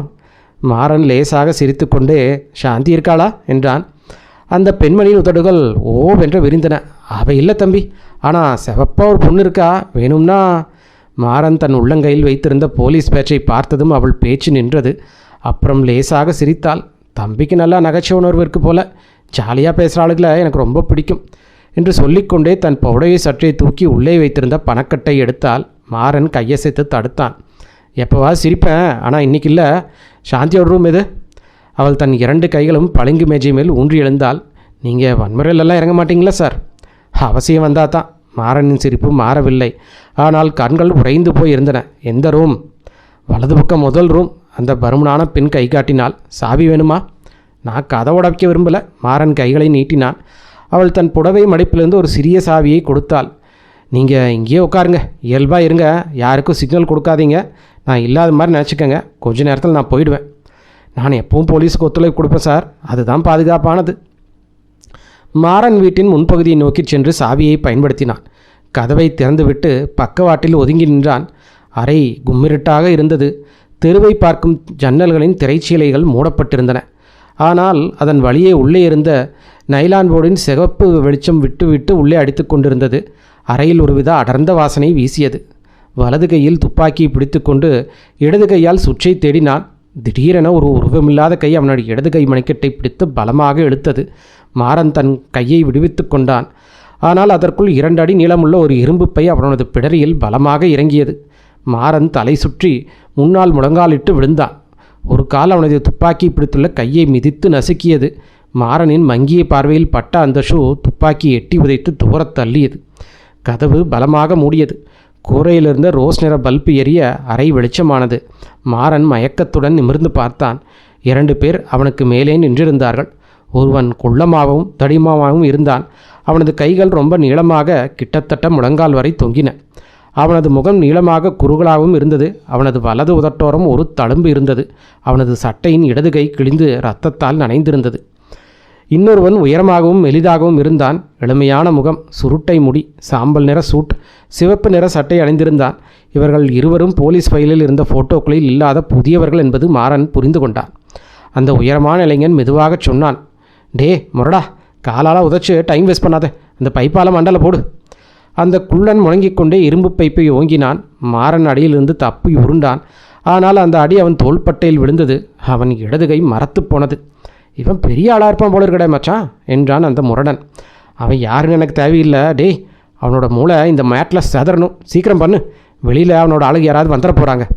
எட்வர்ட்டை கூட கூட்டிக் கொண்டு வந்திருக்கலாம் என்று மாறன் நினைக்கத் தொடங்கினான். வெளியே இருந்த பெண் இவர்களுக்கு தெரிந்தவளாக இல்லைனால் கத்தி உதவி கூப்பிட்டிருக்கலாம். ஆனால் பிடரியில் விழுந்த அடியால் மாறனின் குரல் வராமல் மெலிய முன்னுறுப்பாக மட்டுமே வந்தது. அந்த முரடன் பேசிக்கொண்டே இருந்தான். இவனை கொஞ்சம் சித்திரவதை பண்ணி கொல்லட்டுமாடா, தினமும் இந்த மாதிரி வாய்ப்பு கிடைக்காது. கொன்று தொலைடா இவனை, இப்போவே கொன்று தொலை என்ற அந்த உயரமானவன் கத்தினான். மண்டையோட அப்புறமா வேணா அவனை பல்ல பிடுங்கி ஞாபகார்த்தமாக வச்சுக்கோ, ஆனால் முதல்ல கதையை முடி. அந்த முரடன் தூரத்தை கணித்து தன் கைகளை உயர்த்தி பைப்பை ஓங்கினான். மாறன் உடலை திருப்பி உருண்டு கஷ்டப்பட்டு எழுந்து நின்றான். அப்பொழுது அந்த உயரமானவன் 5 அடி தூரத்தில் மாறனை நோக்கி துப்பாக்கியை நீட்டினான். அவனது நீல நிற கண்கள் துப்பாக்கி குழலின் வழியே மாறனை குறிவைப்பதை மாறன் பார்த்தான். யோசிக்க நேரமில்லை. அடுத்த வினாடி அவன் நெஞ்சில் தோட்டா பாயும், அல்லது அந்த முரடனின் இரும்பு பைப் மண்டையை பிளக்கும். மாறன் யோசிக்காமல் ஒரு முடிவெடுத்தான். அந்த உயரமானன் விரல் ஆள்காட்டி விரலை அழுத்த அவன் பின்னாடி இருந்த முரடன் கர்ஜிக்க மாறன் பாய்ந்தான். ஜன்னல் வழியே வெளியே பாய்ந்தான். திரைச்சீலை, ஜன்னல், சட்டகம் எல்லாவற்றையும் உடைத்து கொண்டு வெளியே விழுந்தான். கண்ணாடி நொறுங்கும் சத்தம் துப்பாக்கி சத்தத்தை விட பெரிதாக கேட்டது. மாறனுக்கு தோட்டாப்பட்ட மாதிரி தெரியவில்லை. ஆனால் இந்த உயரத்தில் விழுந்தால் பிழைப்பது கஷ்டம். தன் கணிப்பு சரியாக இல்லை என்றால். ஜன்னலை தாண்டி விழும்பொழுது கீழே இருந்த மக்களின் அலறல் சத்தம் கேட்டது. கீழே இருந்த ஏதோ ஒன்று மாதன் மீது பலமாக மோதியது. அதிர்ச்சியில் அவனது மூச்சு அடைத்தது. ஆனால் அது தரை ரோடு இல்லை. அவன் மண்டையும் உடையவில்லை. அவனது கணிப்பு சரிதான். அவனை காப்பாற்றியது அந்த உணவகத்தின் நியான் பெயர்ப்பலகையின் மேல் பகுதி. அது கரெக்டாக சாந்தியின் அரை ஜன்னலுக்கு கீழே இருந்தது. கீழே பெண்கள் அலறும் சத்தம் கேட்டது. மாறன் உடலை திருப்பி கீழே பார்த்தான். அவனது வலது விழாவில் பயங்கர வலி. எலும்பு உடைந்திருக்க வேண்டும். வலியால் தலை சுற்றியது. நிலை தடுமாறாமல் இருக்க கையை ஊன்றிய பொழுது சூடான நியான் டியூப்லைட் உடைந்து போர்டு வெளிச்சத்தில் மங்கியது. பல்லை கடித்து கொண்டு முழங்காலிலிட்டு சுவர் வரை பின்னோக்கி நகர்ந்தான். ரோட்டில் நின்றிருந்த ஒரு டிராஃபிக் போலீஸ்காரன் ஓடி வந்து, அப்படியே இருங்க, அசையாதீங்க, நான் வந்து காப்பாற்றுறேன் என்று கத்தினான். மாறன் எழுந்து நின்று அந்த ஒரு அடி அகல போர்டு மேலே தடுமாறி நின்றான். அந்த போலீஸ்காரனை மாறனுக்கு தெரியும். என்ன விடு பாபு, கீழே கவனி, யாரைச்சும் உள்ளே வெளியே போக விடாத. சரி சார். அந்த போலீஸ்காரன் கூட்டத்தை கட்டுப்படுத்த கத்தினான்.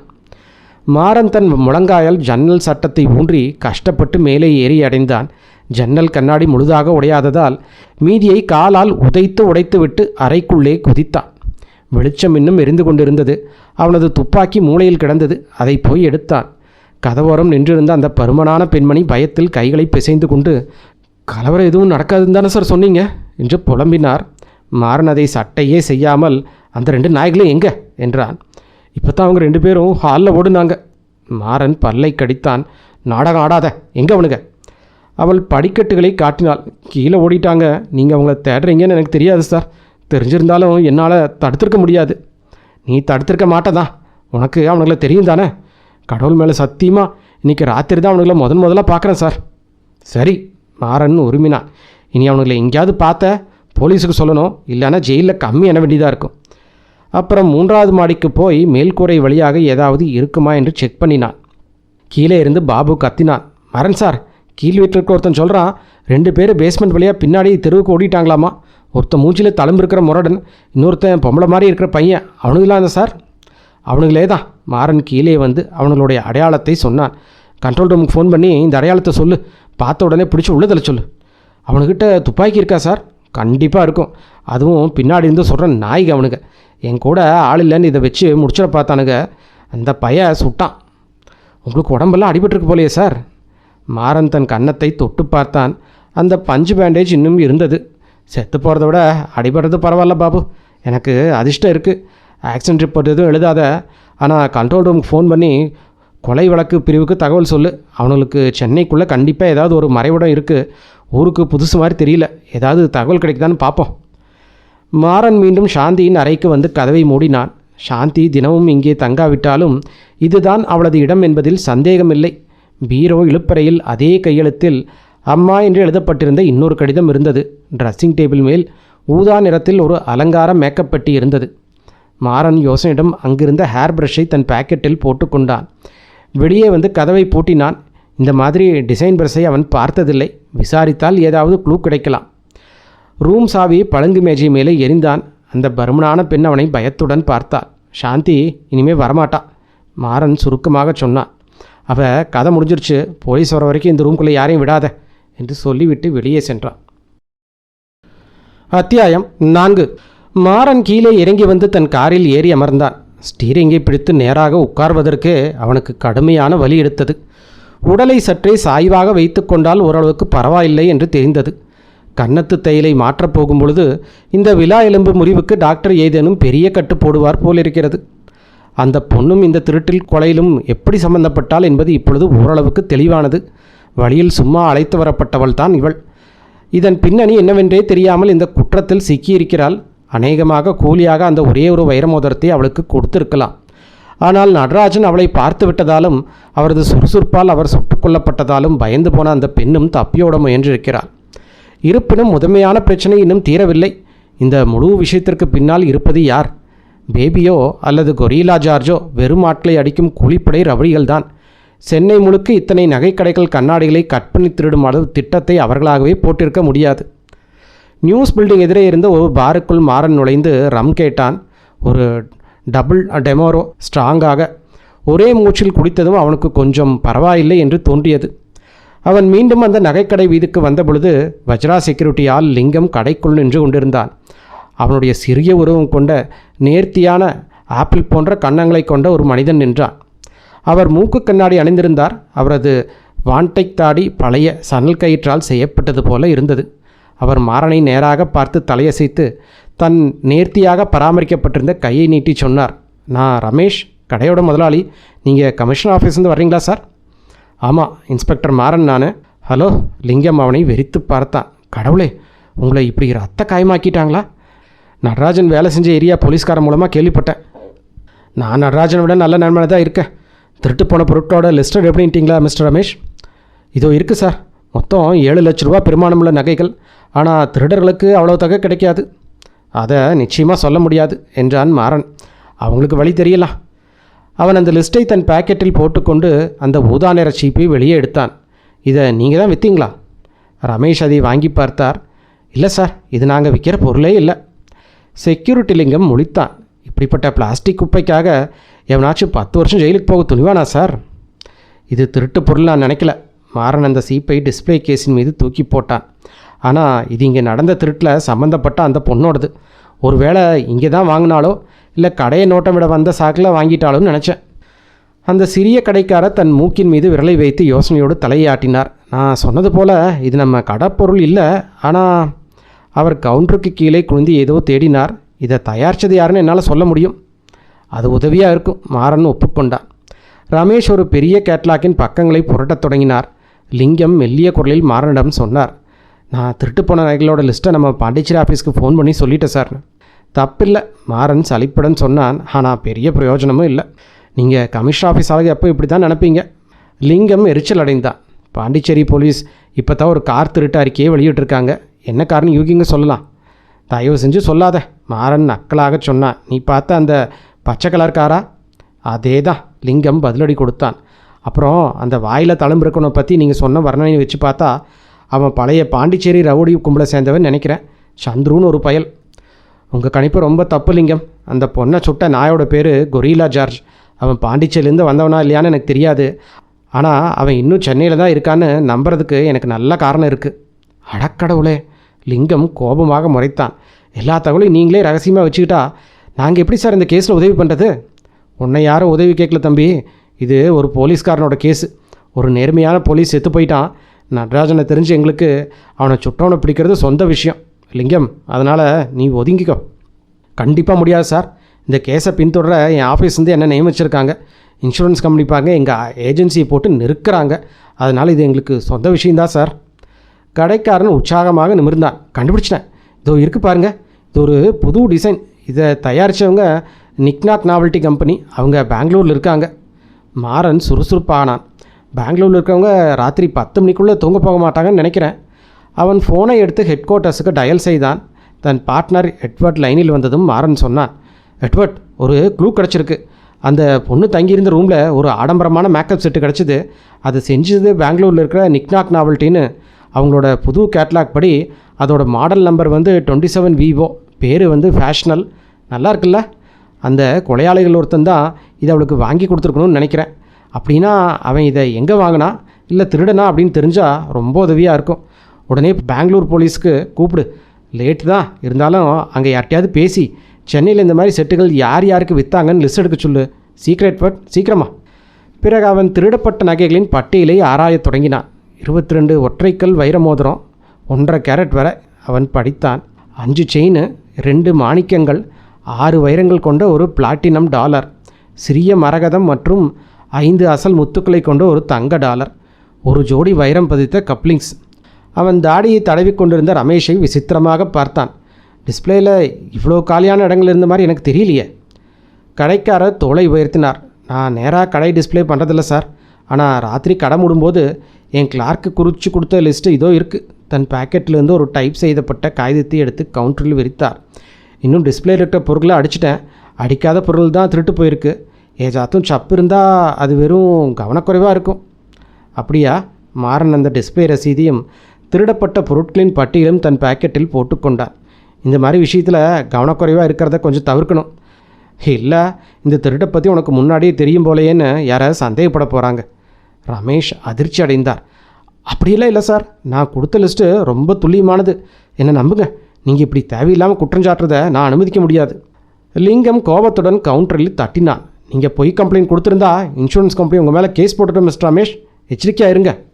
அப்படியா? கடைக்காரர் ஆத்திரத்துடன் சிரினார். என்ன மிரட்டி திருட்டு போன பொருட்களோட லிஸ்ட்டை குறைக்க பார்க்குறீங்களா? இந்த ரமேஷ் யாருக்கும் பயப்பட மாட்டான். ஒருபோதும் இல்லை. ஃபோன் பண்ணி சத்தமாக அடித்தது. மாறன் ஃபோனை எடுத்தார். மாறன், அந்த கம்பெனி சேல்ஸ் மேனேஜர் ஆஃபீஸில் லேட்டாக வேலை பார்த்துட்டு இருந்தான்டா. அவன்கிட்ட பேசிட்டேன். அவன் ஆர்டர் புக்கை செக் பண்ணி பார்த்துட்டு சொன்னான். இந்த குறிப்பிட்ட மாடலை சென்னையில் மொத்தம் 24 நகைக்கடைக்கு விற்றுருக்காங்களாம்மா. 24 நகைக்கடையில் இதை தேடுறதுக்கு நமக்கு நேரம் இல்லை எட்வர்ட். அந்த போலீஸ் சந்தேக லிஸ்ட் இருக்கிற கடைகளோட மட்டும் செக் பண்ணு. நான் ஏற்கனவே பண்ணிட்டேன்டா மாறன், எட்வர்ட் அறிவித்தான். அந்த 24ல் 2 கடை தான் நம்ம போலீஸ் சந்தேகப்பட்டியலில் இருக்குது. எந்த 2 கடை? ஒன்று பாரிஸ் கார்னரில் இருக்கிற செல்வராஜ் ஜுவல்லரி, இன்னொன்று தண்டையார்பேட்டையில் இருக்கிற பெரிய கடை நடராஜன் கிரெடிட் கார்னர். ஆஹா எட்வர்ட், சரியான க்ளூ கிடச்சிருக்கடா. உன் தொப்பி எடுத்துக்கோ. 5 நிமிஷத்தில் வாசலுக்கு வர்றேன். வண்டியில் ஏறு. மாறன் செக்யூரிட்டி லிங்கத்தை கடைக்காரனிடம் விசாரணை செய்ய விட்டுவிட்டு தன் காரை கமிஷனர் ஆஃபீஸுக்கு விரட்டினான். எட்வர்ட் வாசலில் காத்திருந்தான். என்னடா பார்ட்னர்? அடக்கடவுளே மாறன், மூஞ்சியில் என்னடா காயம்? பஷீர் கடை கண்ணாடி உடஞ்ச போது பட்டுதுடா. அவனுங்களை திருப்பி அடிக்கணும். ஒன்றை சொல்லியும் தப்பு இல்லைடா. அந்த பொண்ணோட ரூம்லேயும் அவனுங்க எனக்கு ஸ்கெட்ச் போட்டானுங்க எட்வர்ட். அது சாவறதுக்கு முன்னாடி என்கிட்ட என்ன சொன்னான்னு தெரியாமல் என்ன போட்டு தலை ட்ரை பண்ணாங்க. அவங்ககிட்ட என்ன சொன்னா? ஒரு மண்ணும் சொல்லலை. ஆனால் அவர் ரூம்லேருந்து அந்த நிக்நாக் மேக்கப் செட்டோட க்ளூ கிடச்சிது. இது ரொம்ப ஆபத்தான வழியாக தெரியுது மாறன். தண்டையார்பேட்டை கொலை விளக்கு பிரிவு ஆட்களை அனுப்பலாமே. கேவலமான ஐடியா எட்வர்ட். அவனுங்க பஷீர் கடையில் பிஸியாக இருப்பாங்க. ஆனால் இந்த மேட்டர் நம்ம டிபார்ட்மெண்ட்டுக்கு சொந்தமானது. இந்த தண்டையார்பேட்டை கடைக்காரன் திருட்டு நகையில் வாங்குகிற ஆளுன்னு நம்மளுக்கு ஏற்கனவே தெரியும். அதுதான் அவன் போலீஸ் லிஸ்ட்டில் இருக்கான். ஒருவேளை இந்த எல்லா கண்ணாடி அறுப்பு திருட்டுக்கும் இவன் தான் பின்னணியிலேருந்து ஸ்கெட்ச் போட்டிருப்பானோ என்னவோ. இந்த நேரத்தில் அவன் கடையை முடிப்பானேடா. இருக்கலாம், இல்லை திறந்தும் இருக்கலாம். தண்டையார்பேட்டை பக்கம்லாம் நடுராத்திரி தான் வியாபாரமே சூடு பிடிக்கும். தண்டையார்பேட்டையின் மையப்பகுதியில் இருந்த அந்த ஒரு பிரகாசமான கடைவாசலில் கார் போய் நின்றது. ஒளிரும் பெயர் பலகையில் உங்களுக்கு நம்பிக்கை நடராஜன் கிரெடிட் கார்னர் என்று எழுதியிருந்தது. நீ இங்கிருந்தே ஜன்னல் வழியாக கவனி எட்வர்ட், எவனை என் பின்னாடி வராமல் பார்த்துக்கோ. மாறன் உள்ளே சென்றான். கடைக்குள் ஒரே ஒரு ஆள் மட்டுமே இருந்தான். உயரமான பலமான உடலமைப்பு, உணர்ச்சியிலற்ற சாம்பல் நிற கண்கள், மெழுகு போன்ற வெளிரிய தோலை கொண்ட மனிதன். உங்களுக்கு என்ன வேணும் சார்? நான் போலீஸ் ஆஃபீஸர். நீங்கள் தான் நடராஜனா? அந்த பெரிய மனிதனின் கண்கள் சுருங்கின. ஆமாம், நான் தான். அப்படின்னா கொஞ்சம் நேரத்துக்கு முன்னாடி வந்து இந்த மேக்கப் செட் வாங்கின ஒரு பொண்ணை பற்றி உங்களுக்கு தெரிஞ்சிருக்கும். நடராஜன் தன் உதடுகளை ஓரங்களை கீழ் நோக்கி இழுத்து தலையை மெல்ல இடமிருந்து வளமாக ஆட்டினான். கடைக்கு வர்ற ஒவ்வொருத்தரையும் நான் ஞாபகம் வச்சுக்க முடியாது. உனக்கு இந்த டை அடித்த பொண்ணு நல்ல ஞாபகத்தில் இருக்குமே, பேபி மற்றும் கொரிலா ஜார்ஜோட ஃப்ரெண்ட் அவ. சுவரில் இருந்த கடிகாரம் சில வினாடிகள் டிக் டிக் என்று சத்தமிட்ட பிறகே நடராஜன் பதிலளித்தான். நீங்கள் சொல்கிற இந்த ஆளுக எனக்கு ஞாபகத்துக்கு வரலையே. மாறன் தோளை உயர்த்தினான். அப்போது அவனுக்கு தான் பொய் சொல்கிறானுங்க போல. அவனுங்களுக்கு ஒன்று நல்லா தெரியும்னு சொல்கிறானுங்களே. அது சாத்தியம்தான். உணர்ச்சியற்ற அந்த கண்கள் மாறனை அலட்சியமாக பார்த்தன. நான் இந்த கார்னரில் பல வருஷமாக கடை வச்சுருக்கேன். ஆமாம், நாங்களும் ஒன்றை பல வருஷமாக கவனிச்சுட்டு தான் இருக்கோம். ஆட்களை ஞாபகம் வச்சுக்கிறதுல உனக்கு எந்த பிரச்சனையும் இருக்கக்கூடாது. அவனுங்க உங்கள்கிட்ட ரொம்ப நாளாக பிஸ்னஸ் பண்ணிகிட்டு இருக்கிறதா சொன்னாங்க. நடராஜன் மேஜை மீது இருந்த மாணிக்கக்கல்லால் செய்யப்பட்ட ஒரு பாட்டிலை எடுத்தான். என்ன மாதிரி பிஸ்னஸ்ஸு? வைர நகைகள். அவனுக்கு இப்போ தான் அவங்ககிட்ட பெரிய ஸ்டாக் கொடுத்துட்டு போனதாக வாக்குமூலம் கொடுத்துருக்கானுங்க. நடராஜன் அதை சர்வசாதாரணமாக சொன்னான். அவனது போய் வேலை செய்கிறதா என்று இன்னும் தெரியவில்லை. நான் போலீஸ் ஸ்டேஷன்லேருந்து சர்ச் வாரண்ட் வரத்துக்காக தான் காத்துக்கிட்டு இருக்கேன். அந்த கடை முதலாளி தன் வெளியே கையை அசைத்தான். நீங்களே தேடி பாருங்கள், என் கடைக்கு வாரண்டெல்லாம் எதுவும் தேவையில்லை, தாராளமாக பாருங்கள். மாறன் தன் கடைசி காடையும் இறக்கினான். வெறும் திருட்டு நகை மட்டும் மீட்டணும்னா நான் உன்னை நம்பியிருப்பேன். ஆனால் இது கொலைகேஸ் நடராஜன். ஓ! கடைக்காரர் அந்த பாட்டிலை மெதுவாக கீழே வைத்தார். யாராவது செத்து போயிட்டாங்களா சார்? நான் இப்போ தான் சொன்னனே, அந்த பொண்ணு, அப்புறம் ஒரு போலீஸ்காரரு. கமிஷனர் சார் பற்றி உனக்கு தெரியுமில்ல? ஒரு போலீஸ்காரை கொல்லப்பட்டால் நாங்கள் சும்மா இருக்க மாட்டோம். ஆனால் கோர்ட்டில் கேஸ் நிற்கணும்னு சட்டப்படி தான் எல்லாம் பண்ணுவோம். நடராஜன் ஒரு பட்டு கிளாத் எடுத்து தன் வாயை துடைத்து கொண்டான். இந்த கொலை அந்த வைரம் சம்மந்தப்பட்டதா? ஆமாம், அந்த நகைகளை வாங்கின ஆள் மேலே கொலைக்கான கூட்டு சதி கேஸ் பாயும், தூக்கு தண்டனை கூட கிடைக்கலாம். ஆனால் நீ யோகியமானவனாக இருந்தால் பயப்பட வேண்டியதில்லை. ஒருவேளை அந்த பெரிய மனிதன் தன் 2 உள்ளங்கையிலும் கவுண்டர் மீது வைத்து மாறனின் முகத்துக்கு ஒரு அடி தூரம் வரை குனிந்து, ஒரு நேர்மையான வியாபாரி நகையோட சொந்தக்காரர் யாருன்னு தெரியாமல் ஏமாந்து அதை விற்க வந்தவங்களோட பின்னணி தெரியாமல் வாங்கியிருந்தா? சொல்லு, நான் கேட்டுட்டு தான் இருக்கேன். போலீஸ் இந்த உண்மையை பரிசீலனை பண்ணுமா மை ஃப்ரெண்ட்? மாறன் உதட்டை இறுக்கி பிடித்து சிரித்தான். பண்ணலாம். அந்த வியாபாரி எங்களுக்கு கொலையாளியை பிடிக்க உதவி செஞ்சால் பண்ணலாம். நடராஜன் பெருமூச்சு விட்டான். என் மனசாட்சி மேலே சத்தியமாக சொல்கிறேன், எனக்கு இந்த கொலையை பற்றி எதுவுமே தெரியாது. அப்படி தெரிஞ்சிருந்தா நான் உடனே இந்த நகைகளை போலீஸ்கிட்ட ஒப்படைச்சிருப்பேன். கண்டிப்பாக பண்ணியிருப்பேன், மாறன் கராராக சொன்னான். நகையை காட்டு. கடைக்காரர் கவுண்டருக்கு பின்னால் வெளியே வந்து ஒரு விசித்திரமான மிடுக்கான நடையுடன் சென்று கதவை பூட்டினான். மாறன் மனதுக்குள் சிரித்து கொண்டான். இது வெளியே இருக்கும் எட்வர்டுக்கு லேசான பதற்றத்தை கொடுத்திருக்கும். அந்த பெரிய மனிதன் திரும்பி வந்து மாறனை கைகாட்டி அழைத்து கடையின் பின்புறம் இருந்த ஒரு தடுப்பிற்குள் கூட்டி சென்றான். போகும் வழியில் மாறன் அங்கே இருந்த பெரிய இரும்பு பீரோவை பார்த்தான். அது போலீஸ்காரர்கள் பார்க்கும் வகையில் வெளிச்சத்தில் வைக்கப்பட்டிருந்தது. வெளிப்படையாக தெரிகின்ற இந்த பீரோவில் அவன் தன் ரகசிய நகைகளை வைக்கவில்லை என்பது தெளிவாக தெரிந்தது. அங்கே ஒரு சிறிய அறை இருந்தது. ஒரு பெரிய கண்ணாடி மேஜை, மரத்தால் செய்யப்பட்ட நவீன விளக்கு இருந்தது. நடராஜன் அந்த விளக்கை போட்டான். ஒரு மெத்தை நாற்காலியில் உட்கார்ந்தான். நம்ம நேர்மையாக பேசுவோம் என் ஃப்ரெண்ட். பேசலாமே, மாறன் ஒப்புக்கொண்டான். ஒருவேளை நீங்கள் சொல்கிற இந்த ஆளுகளை பிடிச்சா ஏதாச்சும் பரிசு தொகை கிடைக்குமா? மாறன் வெறித்து பார்த்தான். கண்டிப்பாக, நகை வியாபாரிகள் சங்கம் சார்பாக பரிசு தொகை இருக்குது. கடைசியாக நான் கேட்பட்டப்போ 25,000 ரூபாய் தருவதாக சொன்னாங்க. குற்றவாளி பிடிப்பதற்கான ஆதாரம் கொடுத்தா கிடைக்கும். ஏன் கேட்குற? இல்லை, எனக்கு தெரிஞ்சபடி குற்றவாளிகளை பிடிக்கிற போலீஸ்காரர்களுக்கு இந்த பரிசு தொகை கிடைக்காது இல்லையா? அதனால் என்ன? நடராஜன் தன் உள்ளங்கைகளை விரித்தான். நம்ம ஒரு டீல் போட்டுக்கலாம், நீங்களும் நானும். என்ன சொல்கிறீங்க? நான் உங்களுக்கு தகவல் தர்றேன், நீங்கள் இந்த பரிசு தொகையை எனக்கு கிடைக்கிற மாதிரி பண்ணுங்கள். அப்புறம் நம்ம அதை பாதி பாதியாக பிரிச்சுக்கலாம். மாறன் ஆச்சரியத்துடன் தலையசைத்தான். உனக்கு தைரியம் அதிகம்தான்டா. எங்கிட்டே இந்த டீலை பேசுகிறியா? டே பவுடர் மூஞ்சி, கொலை வழக்கில் கூட்டாளி ஒன்று உள்ள தள்ளாமல் இருந்தாலே உனக்கு பெரிய பரிசு தான். இப்போது ஒழுக்கமாக கதையை நிறுத்திட்டு நகையை காட்டு. நடராஜன் பெருமூச்சு விட்டு அந்த மேஜை விளக்கை தன் முன்னாடி இழுத்து வைத்தான். நீங்கள் போலீஸ்காரங்க பண விஷயத்தில் ரொம்ப முட்டாளாக இருக்கீங்க. நம்ம அந்த 25,000 பிரிச்சுக்கிட்டா யாருக்கு என்ன நஷ்டம்? மாறனிடமிருந்து எந்த பதிலும் வராததால் கடைக்காரர் அந்த விளக்கின் அடிப்பகுதியை இடது கையால் பிடித்து மேல் பகுதியை வலது கையால் திருகினார். விளக்கு சுழன்றது. மேல் பகுதி தனியாக வந்தது. அதனுள் ஒரு பறவை கூடு அளவுள்ள மரப்பள்ளம் இருந்தது. அதற்குள்ளே நிறைய மின்னும் உருண்டைகள் இருந்தன. வைரங்கள் பதித்த தங்க மோதிரங்கள். மாறன் அவைகளை மேஜை மீது அடுக்கி வைத்தான். ஒன்றே ஒன்றை தவிர எல்லாமே இருக்குது அவன் அறிவித்தான். அந்த ஒன்று ஏற்கனவே என் பேக்கெட்டில் இருக்குது. அவங்க இந்த மொத்த நகைகளுக்கு 3 லட்ச ரூபா கேட்டாங்க. நடராஜன் முணங்கினான். மலேசியாவிலேருந்து கடத்திட்டு வந்ததாக சொன்னாங்க எங்கிட்ட கதை விடாத. மாறன் நகைகளை அள்ளி தன் கோட் பாக்கெட்டில் போட்டுக்கொண்டான். இது எங்கேருந்து வந்துச்சுன்னு உனக்கு நல்லாவே தெரியும். நீ வேணும்னே தான் வாங்கியிருக்க. இல்லை சார், நான் அதை மறுக்கிறேன். மதிப்பீடு செய்ய எனக்கு டைம் வேணும் தான் நான் கேட்டேன். அப்படியா? அப்போது 5-6 ரூபா பெருமானம் உள்ள நகைகளை ஒரு திருடையன் உங்கள்கிட்ட வந்து விட்டுட்டு போகணும்? அதுக்கு முன்னாடியே உங்கள்கிட்ட இந்த மாதிரி பிஸ்னஸ் பண்ணியிருந்தா தானே விட்டுட்டு போவான். அந்த ரகசிய வியாபாரி தன் புருவங்களை உயர்த்தினான். நான் ஒரு மரியாதையே வியாபாரி. நான் ஓடி போக மாட்டேன் சார். லாபம் கிடச்சா ஓடுவியே. சரி, அந்த நாய்க்கு எப்போ திரும்பி வரதா சொன்னானுங்க? நாளைக்கு காலையில் சார். அவனுக்கு தங்கியிருக்கிற அட்ரஸோ இல்லை அவங்கள பிடிக்க ஏதாவது ஃபோன் நம்பரோ கொடுக்கலையா? நடராஜன் திடுக்கிட்டு பார்த்தான். ஏன் கேட்குறீங்க? நீங்கள் அவங்கள பிடிச்சிட்டிங்க தானே? நான் அப்படி சொல்லவே இல்லையாடா முட்டாள். ஆனால் நீ என் கேள்விக்கு பதில் சொல்லனா அடுத்த நிமிஷம் உன்னை ஜெயிலில் தள்ளிடுவேன். கடைக்காரன் முணங்கினான். அவங்க எழும்பூரில் ஒரு இடத்த சொன்னாங்க. கதவு நம்பர் 24/81 நினைக்கிறேன். ஆனால் அவங்கள தொடர்பு கொள்ளக்கூடாதுன்னு கண்டிப்பாக சொல்லிட்டு போயிட்டானுங்க. மாறன் அதை குறித்து கொண்டான். சரிடா யோகியா, நான் போய் அங்கே பார்க்குறேன். நீ கடையை மூடு. நானும் அதைத்தான் பண்ண போகிறேன் சார். அப்புறம் இன்னொரு விஷயம். மாறன் ஃபோனை எடுத்து டயல் செய்தான். கண்ட்ரோல் ரூம் ஆப்ரேட்டர் வந்ததும் வேகமாக சொன்னான். மாறன் பேசுகிறேன், குற்றப்பிரிவு. நான் தண்டையார்பேட்டை கதவு எண் 97/44 இருக்கிற நடராஜன் கிரெடிட் கார்னர் கடையிலேருந்து பேசுகிறேன். Phone number 25900741. உடனே இந்த ஃபோன் லைனை டேப் பண்ணுங்கள். யார் யாருக்கு ஃபோன் பண்ணுறாங்க, வர்ற ஃபோன் கால்ஸ் எல்லாத்தையும் ரெக்கார்ட் பண்ணுங்கள். ஆப்ரேட்டர் மறுமுனையில், என்ன மாறன் சார், கோர்ட் ஆர்டர் இல்லாமல் ஃபோன் டேப் பண்ணக்கூடாதுன்னு உங்களுக்கு தெரியாதா என்று கத்துவது மாறன் காதில் விழுந்தது. அதை பொருட்படுத்தாமல் ஃபோனை வைத்தான். மாறன் முன்கதவை நோக்கி வந்தான். நடராஜன், நீ எங்கே இருக்கீங்க? அண்ணா நகரில் சார். நீ உடனே அங்கே போ. நான் ஃபோன் பண்ணுற வரைக்கும் அங்கேயே இரு. கடைக்காரர் கதவை திறந்தார். எனக்கு உதவி செஞ்சதுக்கப்புறம் நீங்கள் என்ன ஏமாற்ற மாட்டீங்களே சார்? மாறன் அக்கலாக சிரித்தான். ஏமாத்துறத பற்றி நீ பேசுகிறியா? உனக்கு நியாயமான வாய்ப்பு தருவேன்னு மட்டும்தான் நான் சொல்லுவேன். ஆனால் இனிமேல் நீ ஒழுக்கமாக இல்லை, அதுவும் கிடைக்காது. அத்தியாயம் 5. மாறன் வெளியே வந்து எட்வர்ட்டை கடந்து வேகமாக நடந்தான். அவனிடம் ஒரு வார்த்தை கூட பேசவில்லை. பாதி தெருவை கடந்த பிறகு திரும்பிக் கொண்டே சையை அசைத்து அவனை வரச் சொன்னான். அவனுடைய பார்ட்னர் எட்வர்ட் அதை புரிந்து கொண்டு காரை அவனுக்கு அருகில் கொண்டு வந்து நிறுத்தினான். ஒன்றும் கிடைக்கலையா மாறன்? நிறையவே கிடச்சிது. சரக்கெல்லாம் என் பேக்கெட்டில் தான் இருக்குது.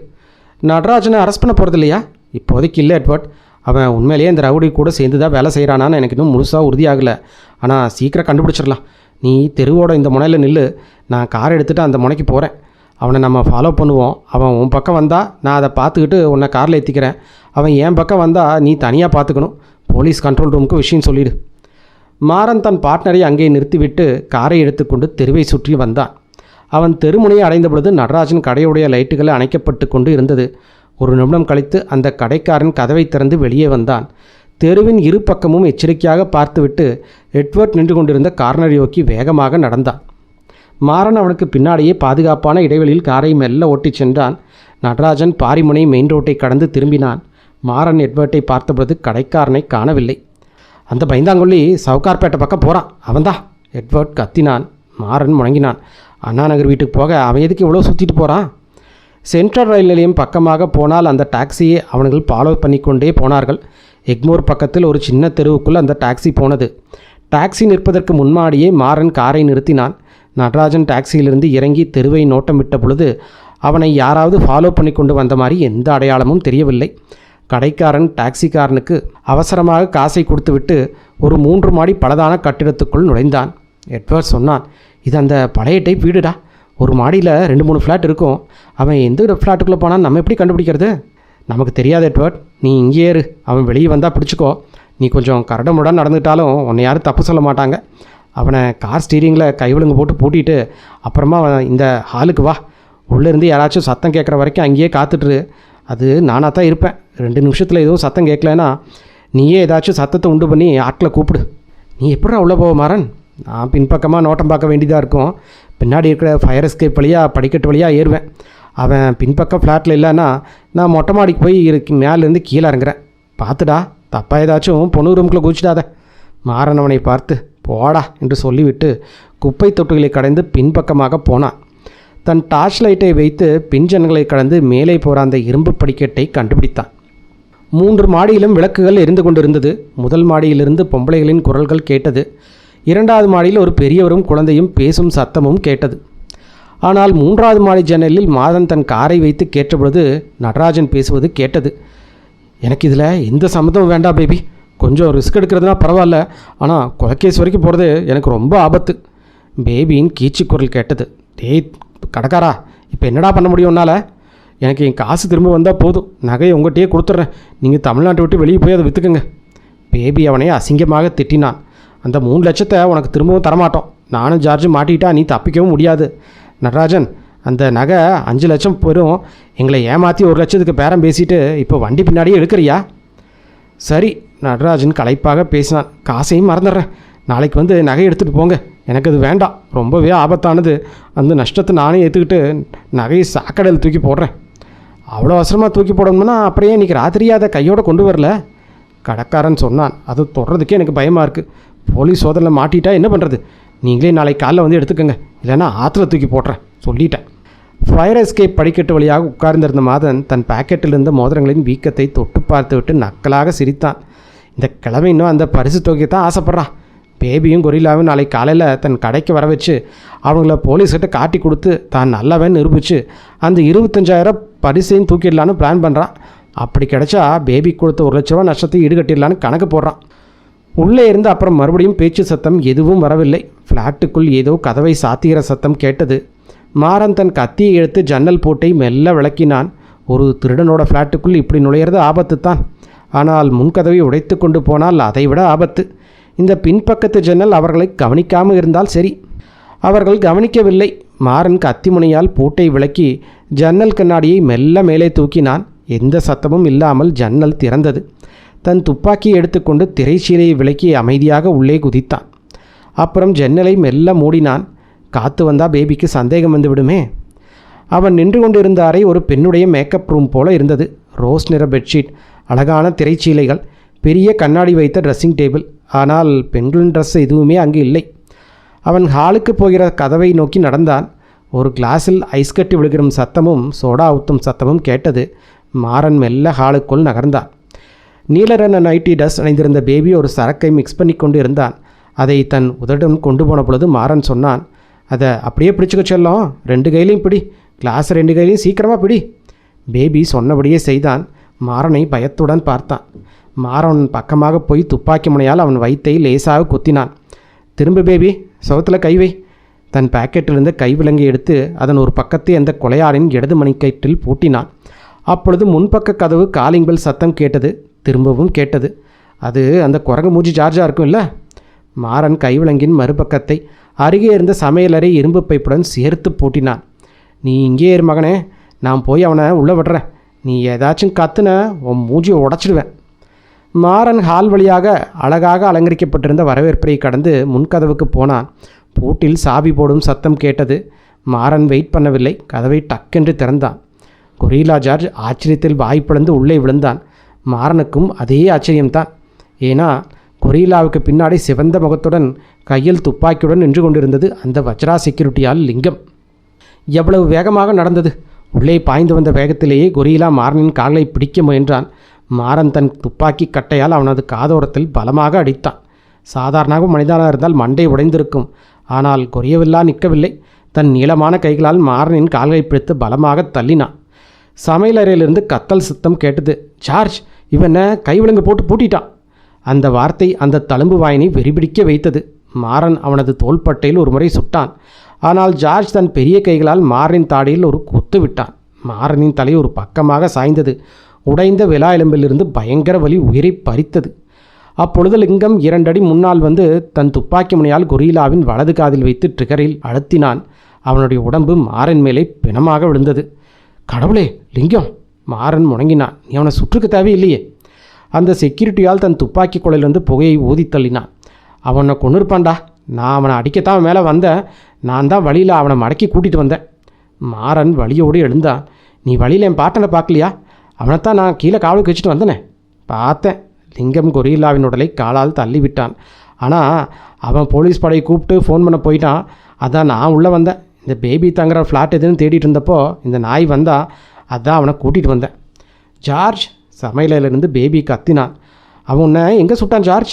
இவனை கொண்டு இருந்தா இவன் கண்ணை நோண்டிடுவேன். மாறன் சமையலறை நோக்கி தலையசைத்தான். ஜார்ஜோட ஃப்ரெண்ட் அவன். நடராஜனை சுட்டவன் இவன் தான். லிங்கம் தன் தாடையை கோபமாக வைத்து கொண்டான். அந்த நாயை நான் வச்சு செய்யணும். அவனை நான் போலீஸ் ஸ்டேஷன் கூட்டிகிட்டு போகிறேன். உன்னால் இன்னும் அவனை தூக்க முடியாது. மாறன் சொன்னான். நான் பரவாயில்ல, போன தடவை உனக்கு கூட சண்டை போட்டப்போ விழா எலும்புடைஞ்சு போச்சு. ஆனால் நீ இவனை கூட்டிகிட்டு போக உதவி பண்ணலாம். ஒருவேளை அந்த நகைக்கடை சங்கத்து பரிசு தொகை வாங்கணும்னு உனக்கு ஆசை இருந்தால் தவிர. அந்த செக்யூரிட்டியால் தலையசைத்தான். எனக்கு அதுக்கு தகுதி இல்லை. நான் என் வேலையை காப்பாற்ற பார்க்குறேன். அதுதான் ரமேஷை மிரட்டி இந்த பேபியோட அட்ரஸை வாங்கினேன். கைவிலங்கு சாவியை கொடு. அவனுக்கு சில பாடங்களுக்கு ஒத்துக் கொடுக்கணும்.